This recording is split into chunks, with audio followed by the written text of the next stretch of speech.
میں آپ کو استغفار اور تہجد سے ریلیٹڈ ایک بہت ہی پیاری سی میریکل اسٹوری شیئر کرنے جا رہی ہوں۔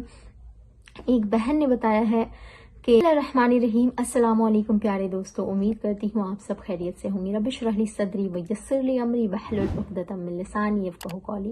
دوستو میں آپ کے ساتھ ایک بہن کی بہت ہی پیاری سی میریکل اسٹوری شیئر کرنے جا رہی ہوں، لیکن اس سے پہلے میں پچھلی ویڈیو سے متعلق کچھ باتیں آپ سے شیئر کرنا چاہتی ہوں۔ میں بہت زیادہ سخت ہو گئی تھی پچھلی ویڈیو میں، کیونکہ ایک بہن کی اسٹوری میں نے شیئر کی تھی کہ انہوں نے اپنے پریشان حال میں مجھے میسج کیا اور کسی ویڈیو کے بارے میں سجیشن مانگی تھی کہ کیا یہ لوگ صحیح ہے۔ میں ایسے کسی بھی انسان کو نہیں جانتی کہ جو آپ کو اجازت دے تو آپ کے کام بنیں گے، آپ کو اجازت نہ دے، آپ کو تعداد نہ بتائے۔ سب سے پہلی بات ہے کہ استغفار کے لیے کوئی تعداد نہ اللہ کے نبی نے بتائی ہے نہ اللہ نے بتائی ہے۔ اللہ کے نبی صلی اللہ علیہ وسلم کی حدیث صرف اتنی سی ہے کہ اللہ کے نبی 70 سے 100 مرتبہ دن میں استغفار کرتے تھے، جبکہ وہ بخشے بخشائے تھے، وہ گناہوں سے پاک تھے، وہ ہر چیز سے پاک تھے۔ لیکن ہم استغفار زیادہ سے زیادہ کریں کیونکہ ہم گناہگار ہیں، ہم سے آئے دن گناہ ہوتے رہتے ہیں، ہمارے دل سخت ہوتے رہتے ہیں، ہم اللہ کی ناراضگی مول لیتے رہتے ہیں، ہم اللہ کے احکاموں کو پامال کرتے رہتے ہیں۔ تو زیادہ سے زیادہ ہمیں استغفار کرنی چاہیے، لیکن کسی کی اجازت کی ضرورت نہیں ہے۔ اللہ نے ہمیں اجازت دے رکھی ہے، اللہ نے کوئی تعداد نہیں بتائی ہے، لیکن کچھ لوگ اس کا فائدہ اٹھاتے ہیں اور لوگوں کو کہتے ہیں کہ آپ مجھ سے کالز پہ باتیں کریں، میں 10,000 لوں گی، میں 12,000 لوں گا، میں 15,000 لوں گا، آپ کے کام بن جائیں گے، میں آپ کو اتنے پیسے دوں گا، اتنے پیسے لوں گا، آپ کو اتنی تعداد دوں گا اور اس تعداد میں آپ کریں گے تو آپ کے کام بن جائیں گے۔ لوگ اس قدر اس چیز کے پیچھے اندھے ہو رہے ہیں کہ وہ تعداد لے کر جب ان کے کام بن جاتے ہیں تو وہ کہتے ہیں کہ میں یہ تعداد کسی کو شیئر نہیں کر سکتی کیونکہ آپ کا بزنس جو ہے وہ بند ہو جائے گا، اگلے بندے کے لیے دوسری تعداد ہوگی۔ ایسی باتیں۔ ایک اور بہن ہے، وہ خواب بتاتی ہیں، مجھے حیرت ہوتی ہے کہ اللہ کے نبی صلی اللہ علیہ وسلم نے ہر حدیث میں اپنی جو خواب سے ریلیٹڈ ہے یہی کہا ہے، پہلی چیز کہ اپنے برے خواب کسی سے بھی شیئر نہیں کرنے چاہیے۔ آپ کو اگر برا خواب آئے تو آپ اٹھیں، کروٹ بدلیں، اعوذ باللہ من الشیطان الرجیم پڑھ کر 3 بار اسپٹ کرے اپنے لیفٹ سائڈ پہ اور پھر دعائیں پڑھتے ہوئے سو جائیں۔ اس سے زیادہ آپ نے کچھ نہیں کرنا۔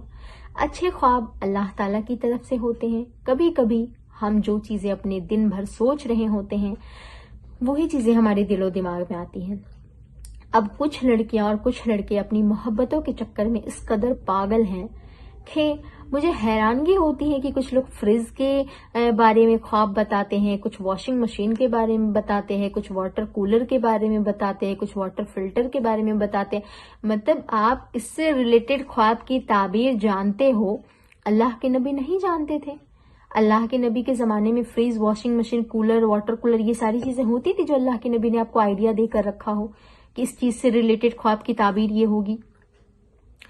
اللہ کے نبی کے جو صحابہ ہے وہ خواب کی تعبیر بتانے سے ڈرا کرتے تھے کیونکہ خواب کی تعبیر اللہ کے نبی بتایا کرتے تھے۔ اور اللہ کے نبی کے زمانے میں جو صحابہ ہوتے تھے نا، جو انبیاء کے بعد کچھ نیک ہوتے تھے انسان یا کچھ صحابہ ہوتے تھے جن کے خوابوں کو اللہ تعالی حقیقت میں تبدیل کرتا تھا اور انبیاء کے خواب سچے ہوتے تھے۔ میری بات آپ نہ مانیں، آپ خود سے یہ چیز سوچ کے دیکھیں کہ آپ کو اگر کوئی خواب کی تعبیر بتا رہا ہے، اگر آپ اس چیز سے یہ خواب کی تعبیر شیئر نہ کریں۔ سپوز کریں کہ ایک بہن نے مجھ سے شیئر کیا تھا کہ اپی میں نے کافی سال پہلے دیکھا تھا کہ میں مر گئی ہوں، تو اس کا کیا خواب کی تعبیر ہوگا؟ میں نے تو پہلے کہا کہ میں خواب کی تعبیر نہیں بتاتی۔ دوسری چیز ہے کہ اگر میں آپ کو کہہ دوں کہ آپ مرنے والی ہیں یا آپ کے خواب کی تعبیر یہ ہے، تو آپ وہ چیز اپنے مائنڈ میں، یہ چیز نا انسان سائیکولوجیکل ہے کہ انسان یہ چیز اپنے مائنڈ میں امیجن کرنا شروع کر دیتا ہے۔ لیکن ہم لوگ اپنے خواب کو کسی سے شیئر نہیں کرتے، تو ہماری زندگی میں اس چیز کا امپیکٹ کیوں نہیں پڑتا ہے؟ کیوں افیکٹ نہیں ہوتا ہے ہماری زندگی میں؟ اللہ نے جو چیز آپ کے مقدر میں لکھ رکھا ہے نا وہ ہو کر رہے گا، اور جس چیز کو نہیں لکھا ہے خواب میں اگر کوئی آپ کو بتا رہا ہے کہ آپ نے موبائل میں دیکھا اپنی ساس سے فون پہ باتیں کر رہی ہیں، یا آپ نے دلہن کا جوڑا پہنا ہوا ہے، یا آپ جسے پسند کرتے ہیں اس کی شیروانی آپ پسند کر رہی ہیں، اس طرح سے اگر کوئی آپ کو بتاتا ہے تو وہ آپ کو صرف اور صرف ایک امید دے رہا ہے. اس میں سے اگر 10 میں سے 2 لوگوں کے خواب سچے ان کو لگتے ہیں کہ ہاں بھی میرے ساتھ ایسا ہوا، آپ نے کہا تھا نا خوشخبری ملے گی، مجھے خوشخبری ملی، کچھ نے کہا کہ آپ نے کہا تھا نا آپ کو غم ملے گا، مجھے غم ملا، تو اس سے باقی جو 8 لوگ ہیں وہ بھی متاثر ہوتے ہیں اور ان کو بھی لگنے لگتا ہے کہ خواب کے تعبیر جو ہیں وہ سچے ہوتے، جبکہ ان کا اصل حقیقت ان کی زندگی میں کچھ بھی نظر نہیں آتا. تو آپ لوگ ان چیزوں سے احتیاط کریں. اللہ کے نبی کے زمانے میں خواب بتائے جاتے تھے. ابھی جو ہے صحیح جو علماء ہیں وہ کہتے ہیں کہ خواب کی تعبیر کسی سے نہ پوچھی جائے، کیونکہ خواب کا کوئی بھی اثر ہماری زندگی میں نہیں ہوتا ہے. جو چیزیں ہونی ہے وہ اگر آپ خواب نہ بھی دیکھیں تو وہ ہو کر رہتی ہے، اور جو چیزیں نہیں ہونی ہے اگر آپ خواب میں دیکھ بھی لیں کہ آپ نے اپنے رشتہ داروں کو مرا پایا، خود کو مرا ہوا پایا، یا کوئی نقصان دیکھ لیا، یا آپ نے اپنے خواب میں ہیرا پا لیا، اگر ایسا نہیں ہونا ہے تو آپ خواب دیکھ بھی لیں گے تو ایسا نہیں ہوتا ہے. تو بہتر ہے کہ آپ خوابوں کی تعبیر کسی سے نہ پوچھیں اور کسی سے تعداد نہ پوچھیں کہ مجھے کتنی دفعہ استغفار کرنی چاہیے، مجھے اجازت کی ضرورت ہے. اجازت اللہ نے کھلے عام دے رکھی ہے، آپ ایسے لوگوں کے چکر میں بے وقوف نہ بنیں. میں آپ کو استغفار اور تہجد سے ریلیٹڈ ایک بہت ہی پیاری سی میریکل اسٹوری شیئر کرنے جا رہی ہوں. ایک بہن نے بتایا ہے کہ وہ 8 سالوں سے تہجد پڑھتی تھی. 8 سالوں سے جب وہ تہجد پڑھتی تھی پھر ان کی شادی ہوئی. ان کی 2 بیٹیاں ہیں.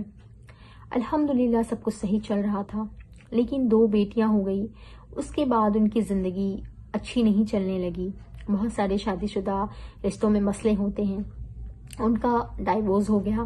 جب ان کا ڈائیورس ہو گیا، ان کی طلاق ہو گئی، تو بہت ساری بہنیں، کوئی بھی بہن ہو، میں ہوں یا آپ ہو، 2 بیٹیوں کے بعد طلاق ہو جانا یہ بہت بڑی ایک کہتے ہیں نا کہ دل کو توڑنے والی چیز ہوتی ہے، زندگی کو ختم کر دینے جیسی چیز ہوتی ہے.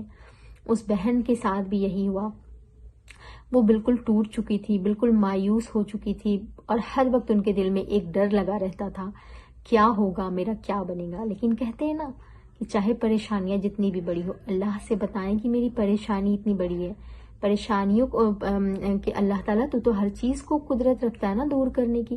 میری پریشانیاں ایسی ہیں، دور کر دے یا رب. تو آپ کا رب سب کچھ کر سکتا ہے، کیونکہ اللہ تعالیٰ آپ کی پریشانیوں سے بڑا ہے. آپ کی پریشانیاں آپ کے رب سے بڑی نہیں ہیں. وہ بہن بتاتی ہے کہ پھر میں نے تہجد پڑھنا شروع کیا اور اللہ سے کثرت سے دعائیں کرتی تھی کہ ان کے پاس کوئی ذریعہ، کوئی راستہ، کچھ بھی نہیں تھا. اللہ تعالیٰ نے ایک بہت ہی اچھی چیز ان کی زندگی میں کی کہ ایک دور کے دوست سے ان کے رشتے کی خبر آئی. انہوں نے پہلے منع کیا کیونکہ وہ پہلے کے رشتے سے بہت ڈری ہوئی تھی، بہت خوف زدہ تھی، بہت مایوس تھی.